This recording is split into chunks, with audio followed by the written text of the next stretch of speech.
What's up, guys? So today we're doing the Ant-Man Easter eggs and references, so let's get straight into them. The opening sort of flashback scene starts off with a nice shot of the Triskelion still under construction. This sort of juxtaposes the way we saw it in Winter Soldier, where it got destroyed. And I like to think that it's symbolic of S.H.I.E.L.D. rebuilding themselves after the fact, because we obviously see them in Age of Ultron. John Slattery returns as Howard Stark, Hayley Atwell comes back as Peggy Carter, and then we get Mitchell Carson, who is actually a character from the Ant-Man comics. He was intended as S.H.I.E.L.D.'s version of Ant-Man before Eric O'Grady, the third Ant-Man, stole the suit from him in the comics. And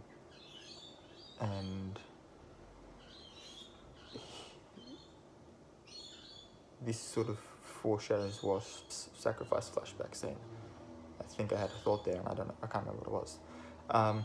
The San Quentin prison is actually a prison from, I believe it's the Ultimates universe. I can't remember which universe correlates with which number, but it's Earth 1610 that it comes from anyway. Baskin Robbins I've put in as a reference, because the big bad in Age of Ultron is voiced by James Spader, who is also been in a scene where he worked at Baskin Robbins back in the show Seinfeld. I was trying to think of what it's actually. Anyway, his name badge, I've got some little things. His name badge says Jack, which could be referencing Jack Kirby, but the fact that he then asks the other person working sort of off camera to come and take care of some idiot who wants a burger at an ice cream shop, and he calls that person Darby, this is more likely a reference to Paul Rudd's kids, Jack and Darby. In a literal blink and you miss it moment, there is a poster for Pingo Doce, which is the soda, Guarana soda from Brazil, where Hulk used to work. It's literally only in like one frame as he's walking home. In the same shot too, that sort of pans up to show us the Milgram Hotel, referencing artist Al Milgrom from Marvel. The Pym Technologies logo looks a lot like something that Jack Kirby would have drawn to emote fantastic futuristic technology. And when as Hank Pym's going in to talk to Darren and Hope, he puts some pills, among other things, into the tray.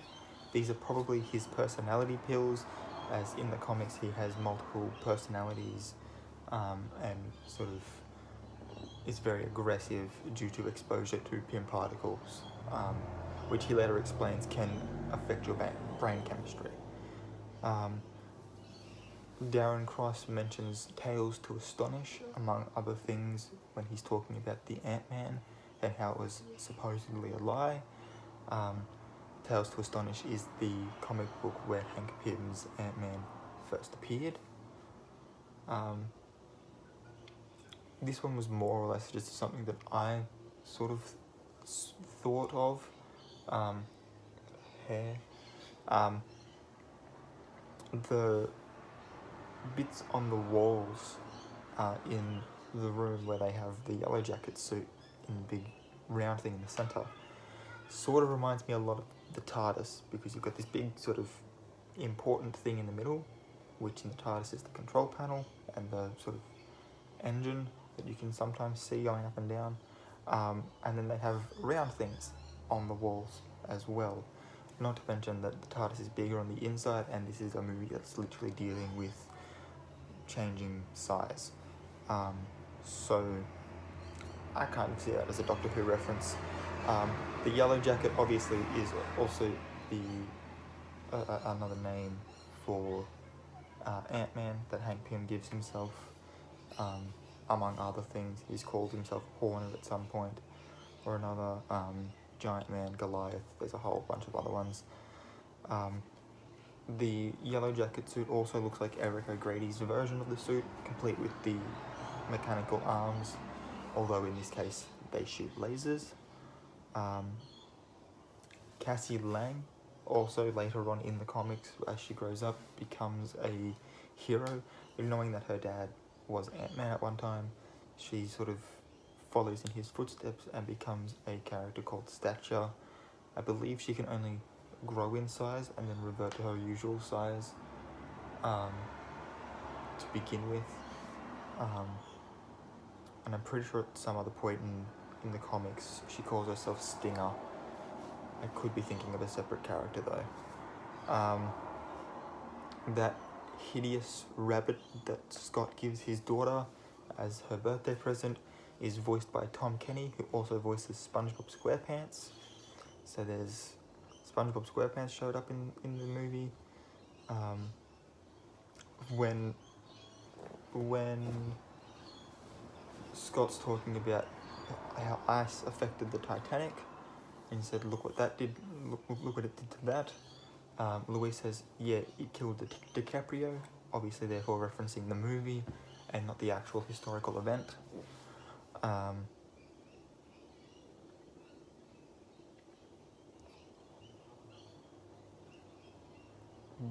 The shower scene references, or could be referencing, two separate things sort of at the same time. The first one is when Eric O'Grady first got the suit, he used it to shrink down in size and then watch Captain Marvel take a shower. And Scott Lang is almost washed away while trying to retrieve an heirloom of for his daughter, which was her grandmother's ring. In Marvel Comics Presents number 11. The car that he falls onto when he's at the end of that sequence is Garrett Morris's car. He obviously was the guy who first played any live-action variation of Ant-Man in an SNL skit back when he had, and he used like the classic suit from the comics, which is just ridiculous. The science behind the suit, I sort of skipped past that because I couldn't remember what it was. In sort of some behind the scenes stuff, they gave a reason why the suit had no sort of openings, despite it giving references to the old sort of classic Ant-Man suit. There were reasons they gave why it had to cover every single part of him, and that was that it protects against the air pressure. So air is always pressing down on us, providing pressure, and at our size we can withstand that. But as soon as we become like a hundredth of our size with the same amount of pressure on us, we would get turned into goop, which is what happens whenever anything's not in which is what happens whenever anything is shrunk down without some sort of protective casing, like the little lamb in the box when they finally figure out that maybe it's because of air pressure. And so that's how he's able to use it as a bit of a weapon to begin with. Darren Cross and that guy that he flushes down the toilet as a little blob. In the chase scene with the cops, when Scott's first learning how to ride, when he's first learning to ride 247, who he later calls Anthony. Anthony sort of crawls across the newspaper with the headline, "Who's to blame for Sokovia?" Obviously, therefore foreshadowing the Civil War storyline coming. Hope Van Dyne herself is a bit of a Easter egg in one of the comics. I can't remember which one, but she's first introduced as a villain called Red Queen. I've already spoken about pin particle exposure. When Hank asks Scott if he wants to redeem himself, this line is a bit of a reference to the title of an Ant-Man comic book, like a series called Irredeemable Ant-Man. Pretty much after Hank Pym, all the other Ant-Mans come by their powers by stealing the suit and all the particles. So that's always fun. When Hank says that he's been trying to keep the pin particle out of Stark's hands, he's not going to just willingly give it to him. Besides, the Avengers are too busy dropping cities out of the sky. That's a reference back to Age of Ultron. The various shots where we see Scott freak out because of the ants in the anthill in the backyard, turns big again and sort of bursts out, could be referencing the man in the anthill, which was the name of the comic book, or like the name of the story that he first appeared in Tales to Astonish. I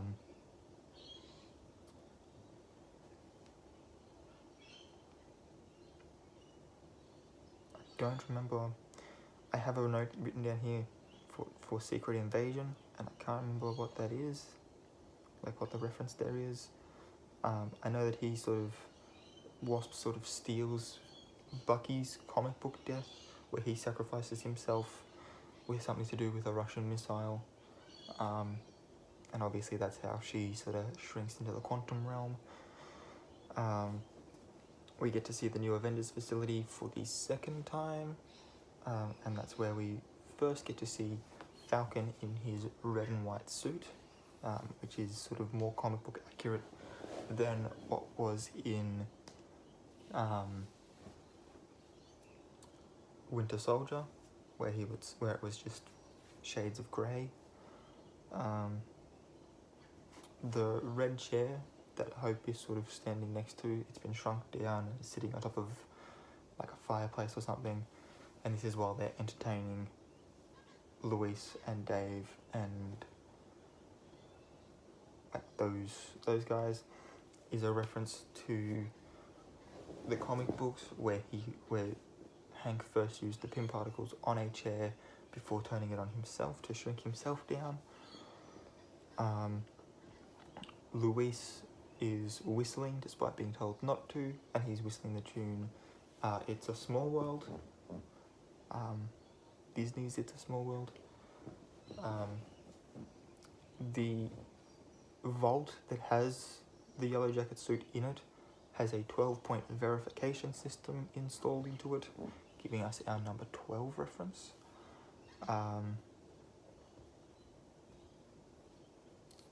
The sounds of Darren Cross's lasers are taken pretty much directly from an AT-AT from Star Wars. Darren's arm is the first thing to shrink after his suit's damaged by Scott, giving us the last of the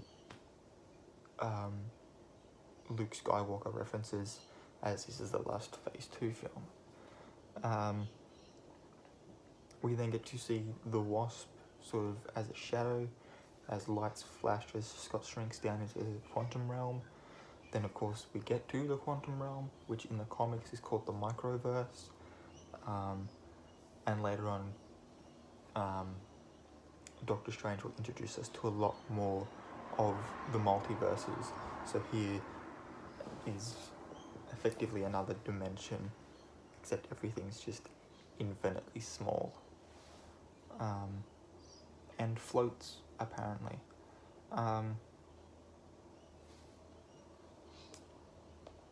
Stan Lee makes his cameo being dubbed over by Luis as a bar attendant. The YouTuber Anna Akana is the crazy, stupid, fine writer chick who speaks to the cousin Ignacio and to Sam Wilson. And the one who, we got a guy who can jump, one who can swing, and one who crawls walls. The one who can jump, I would assume, is Hulk, since other than his strength, he's well known for having enormous leaps. The one who can swing and the one who can crawl walls, I'm assuming they're trying to get you to think of separate characters, but to me it's just they're both Spider-Man, because I don't know who else either swings or who else crawls walls. So that could be a Spider-Man reference without deliberately saying it, because obviously at this point in time they didn't have rights to that. And then we get a Civil War end credit scene as well. My window's open and there's lots of noise going on outside. So yeah, the other sort of things that I've got besides that in my box set, well, I got Anthony's wing, or a replica of Anthony's wing, and Luis's human security pass. Just trying to think of what that Secret Invasion one was. I'll have to have a quick look.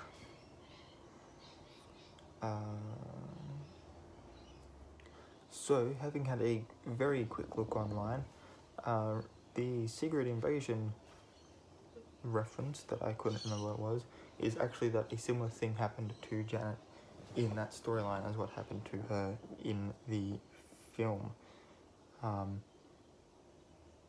And Hank later learns, just as he does in the film, that Janet did not die, but slipped into a microverse or the quantum realm.